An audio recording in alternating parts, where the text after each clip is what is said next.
America runs on hard-working auto pros, and for the past 100 years, NAPA has been right there with them, keeping their businesses strong and their customers on the road. I'm Kevin Linger, and this is Auto Pros on the Road. Today, we're headed to Richfield, Wisconsin, to the Laubenheimer garage. A shop rich in history, has been working on cars for over 100 years, and continues to be a staple in the area. What was once a hobby for Todd Reinke at Laubenheimer's garage has turned into a passion to not only take care of cars, but people in his community as well.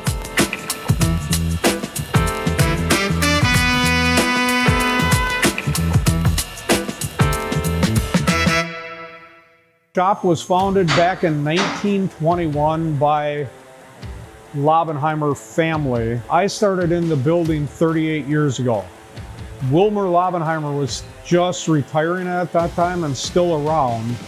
25 years ago, my wife and I bought half the business. About 20 years ago, we bought him out. So we have owned this about 20 years ourselves. So this building, this shop has 104 years of history in town. Where you're standing right now is actually deeded Laubenheimer's Grove. And if we go north about 100 yards, it was the city of Laubenheim until it became Richfield. So the name Laubenheimers has a lot of history. It was settled as Laubenheimer's Grove in that when it was territory of Wisconsin. Kind of a joke I use with people is this is a hobby that's gone really good or really bad.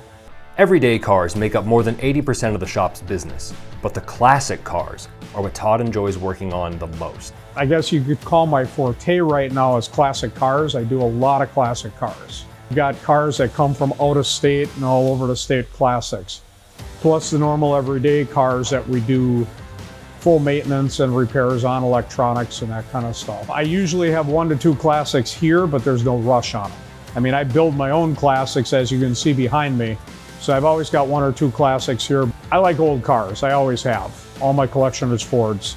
That's my forte, I guess. So I got into classics with showing cars and everybody asked me to work on them. NAPA is keeping the Laubenheimer garage moving with the hundreds of car parts they supply, and the classic cars are no different. They have stuff for older parts, like for the 88 Mustang behind us, I've gotten pretty much all the electronics I've needed, the hoses, belts, all that kind of stuff through them. Plugs, wires, tune-up, all that kind of stuff. I get a lot of those parts. They can source the old car parts too. Owning a shop that's been around for over 100 years isn't something that Todd takes lightly, and the responsibility to help people in his area is what he appreciates the most. It's a reputation that I take seriously to keep going, and it's important to me to keep that reputation positive. I mean, you're working with people about people more than about cars and mechanics. You're helping people with their needs, which is more important to me than fixing a car. I mean, you go around town and we raised our family in town. We actually lived next door to the shop for 20 years. We raised 9 kids. Kind of cool to be part of a community like that. It started out as, supporting the family, but now it's more about helping the community and taking care of people. That's my big thing. I had a friend of mine that's in business ask me what my business philosophy, what's my base philosophy? I said, business is about people, it's not about money.